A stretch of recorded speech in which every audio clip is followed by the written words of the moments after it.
Good evening. My name's Chris Peterson. This is my audience.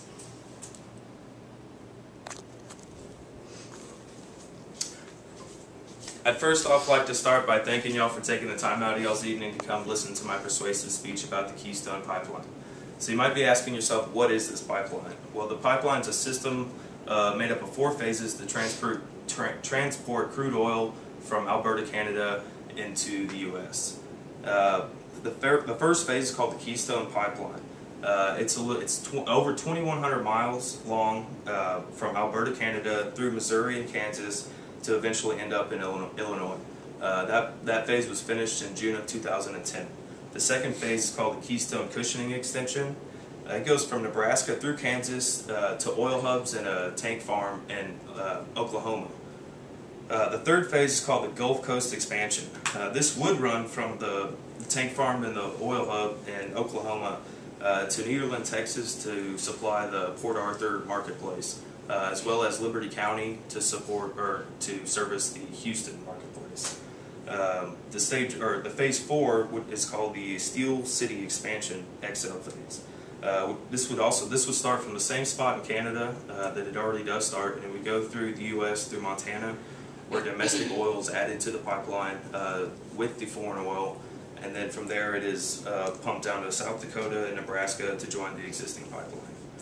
The initial capacity of the pipeline is 435,000 barrels a day,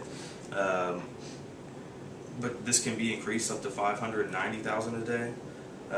With the Keystone XL pipeline, if it were to be finished ever, it would add 510,000 barrels a day, which equivalates to 1.1 million barrels a day of plus, with what we have. What's already built has cost $5.2 billion, and the new expansion that they try to have passed would cost $7 billion. So it's a very controversial issue. People that are for it see the geopolitical issues as that it's going to increase the U.S. energy security, as well as it's going to reduce our dependence on foreign oil. Plus, with economic issues, it's going to help the economy by creating jobs. With such shortage of jobs right now, anything really helps our economy. But being against it, there are some other issues, as environmental issues could pollute the air and water supplies, just because the crude is from the oil sands and not just regular out of the ground oil.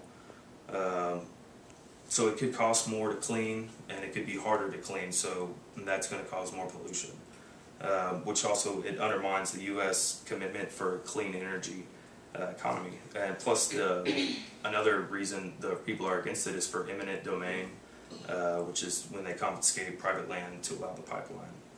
Overall, I believe that the geopolitical and the economic benefits of the Keystone XL pipeline outweigh the cost of the cost and the potential cost of the environment and the private landowners. Allegedly, the U.S. needs about 10 million barrels a day to operate. So, we have to get it from somewhere right now. In 2008, it's reported that we imported over around 4 million barrels a day, or 1.5 billion barrels a year, and these are from dangerous and unstable countries, which came out to a cost of around $150 billion. Some of these countries are Saudi Arabia, Iraq, Pakistan, Syria, Chad, Venezuela, and as well as a few other ones. Why is it bad to buy from these countries? Well, these countries have atrocious human and women rights. They don't treat their people the same that we do. They've called our president the devil. They attack our troops in Afghanistan. And this money supports oppressive regimes like in Syria, where they have a civil war going on right now, where over 6,000 people have already been killed. Buying oil from these foreign countries supports our enemies who want to kill Americans just for being Americans.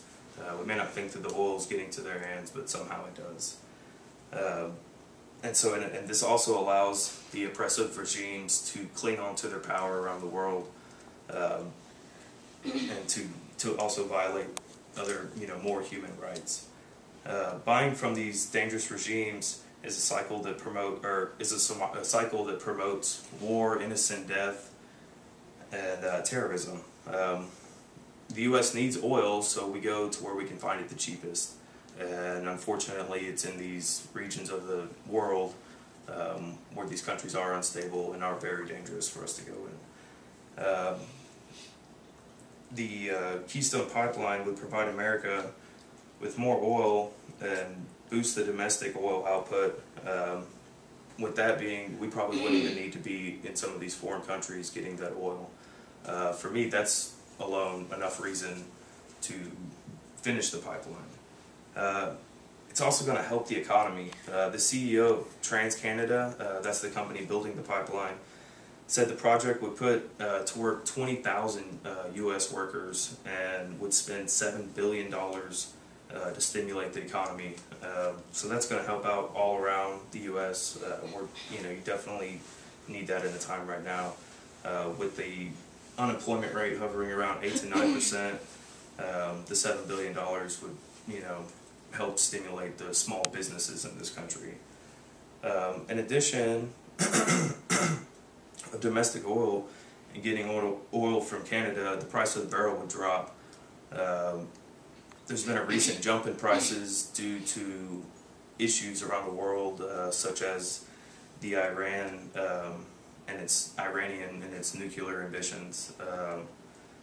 So the U.S. and the UN have put sanctions on importing the Iranian oil, to try and get away from this.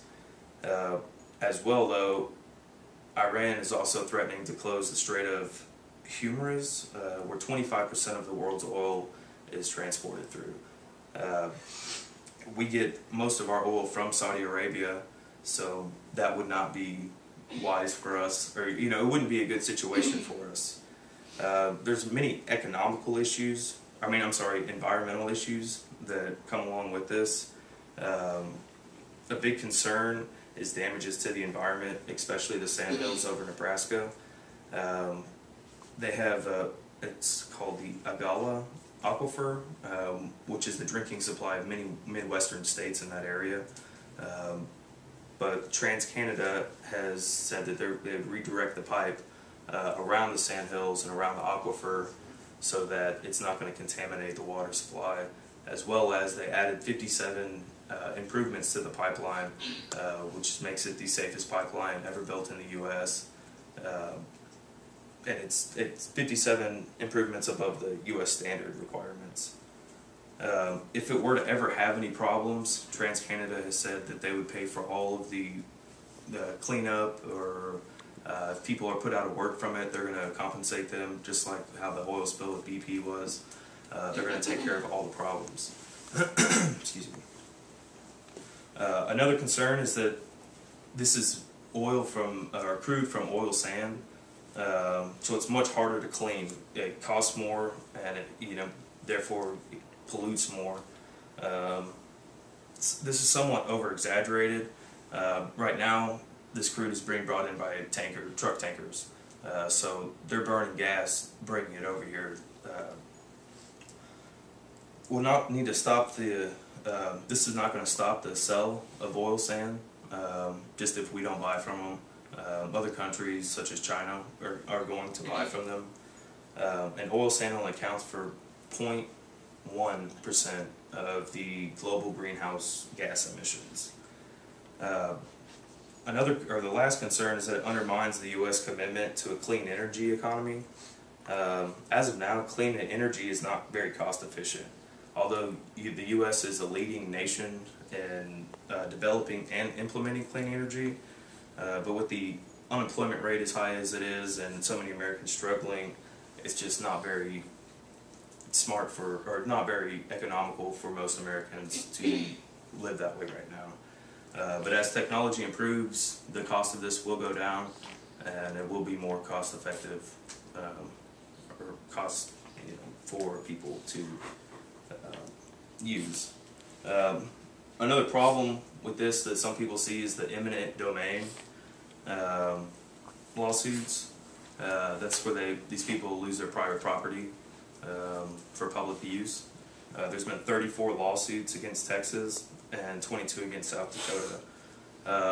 That's minor compared to the 20,000 that would be put to work. These people are compensated for their land.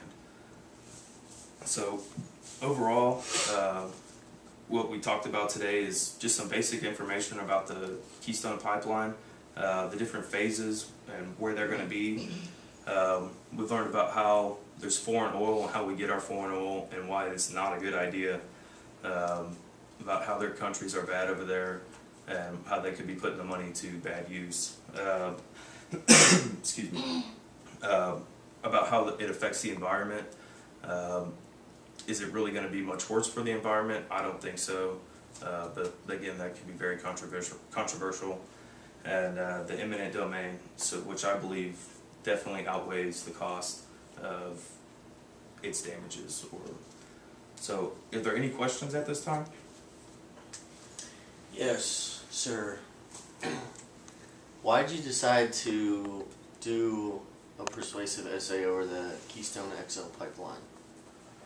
Well, I decided to do the persuasive paper over the Keystone XL pipeline because I found it being very controversial, and I think that it would help our economy very much, especially in the time how we are right now with the unemployment rate how it is, with as many Americans struggling how they are.